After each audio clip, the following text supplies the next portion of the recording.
বন্ধুরা, আশা করি তোমরা সবাই ভালো আছো, সুস্থ আছো। আমিও ভালো আছি। আজ আবারও চলে এলাম একটি মিনি ব্লগ নিয়ে।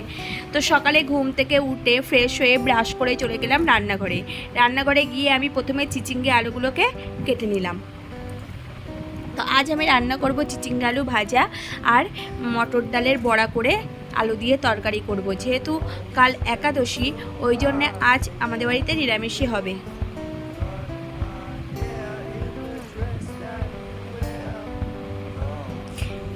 তো আমি মটর ডালগুলো রাতে ভিজিয়ে রেখেছিলাম।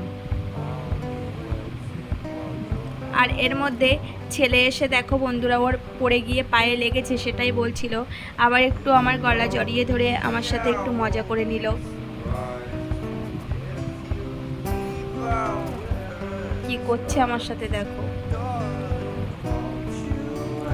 তারপরে আমার চিচিঙ্গে আলুগুলো কাটা হয়ে গেছে, আমি ধুয়ে নিয়েছি। আর এদিকে বড়ার তরকারির আলুটাও কাটা হয়ে গেছে, সেটাও আমি ধুয়ে নিয়েছি।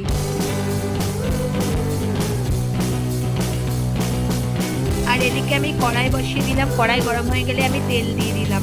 তেলটা গরম হয়ে গেলে এবার আমি চিচিঙ্গে আলুগুলোকে দিয়ে দেব।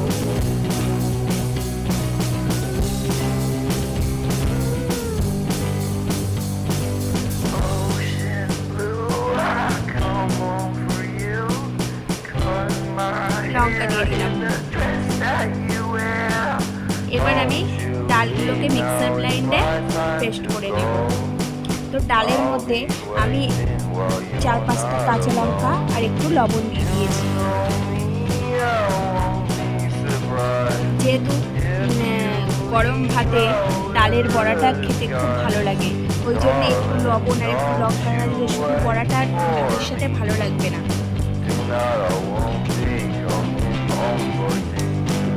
তো আমি এদিকে কড়াইতে তেল দিয়ে দিয়েছি, তেলটা গরম হয়ে গেছে। এবার আমি বড়াগুলোকে একে একে ভেজে নেব। আর এদিকে চিচিঙ্গে ভাজাটাও গলায় লেগে যাচ্ছে, হয়ে এসছে প্রায়, আমি এটাকেও নামিয়ে নেব। তো আমি কিছুটা বড়া সকালে গরম ভাত দিয়ে খাওয়ার জন্যে রেখে দেবো, আর কিছুটা বড়া আমি তরকারিতে দেব। তো এই চিচিঙ্গে ভাজা আর এই বড়াটা শ্বশুরমশাই শাশুড়ি মাকে নিচে দিয়ে আসবো।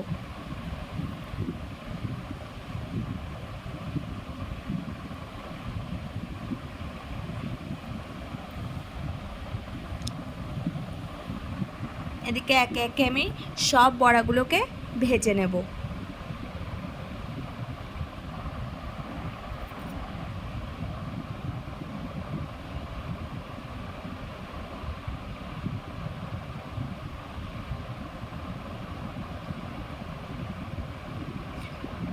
আর তার মধ্যে আমি একটু নিজের জন্যে চা করে নিলাম, কারণ রান্না করতে করতে একটু চা না খেলে আর খাওয়ার সময় হবে না।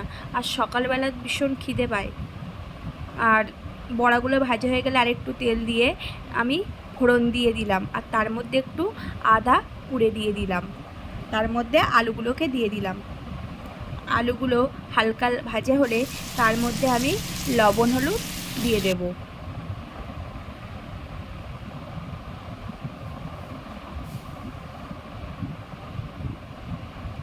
তো ভাজা হয়ে গেলে আমি টমেটো আর জিরে, মরিচ, ধনে গুঁড়ো অল্প জল দিয়ে গুলে আমি দিয়ে দেবো। আর 3-4টে কাঁচা লঙ্কা দিয়ে দিলাম। কষা হয়ে গেলে পরিমাণ মতো জল দিয়ে দিলাম। কি করছো ওটা? গেলাম, দেখলাম সবজিটা কি করছে, এই যে ও পড়াশুনো করছে। তারপরে আবার রান্নাঘরে চলে এলাম, এসে দেখি ঝোলটা ফুটে গেছে। এবার বড়াগুলোকে দিয়ে দেবো। তো আর আমি ঝোলটাকে ফোটাবো না, কারণ বড়া ঝোল টেনে নেবে। এবার আমি গরম মশলার ঘি দিয়ে শ্বশুরমশাই শাশুড়ি মায়ের জন্য তুলে নেব।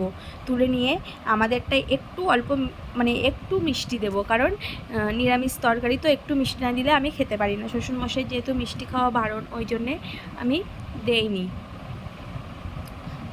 আর আমাদের জন্যে এই বড়াগুলো রেখেছি সকালে খাওয়ার জন্যে।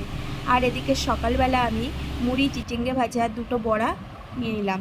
তারপরে স্নান করে পুজো দিয়ে নিলাম। তো আমাদের নিচে ঠাকুর আছে, উপরে শুধু রাধা কৃষ্ণ আছে। তারপরে বিকালবেলা যোগা ক্লাসে গেলাম। দেখো বন্ধুরা, আমি কিভাবে যোগা ক্লাস করি। তো আজকের ভিডিওটা এই পর্যন্তই। যদি তোমাদের ভালো লাগে প্লিজ প্লিজ প্লিজ সাবস্ক্রাইব করো। ভালো থেকো, সুস্থ থেকো।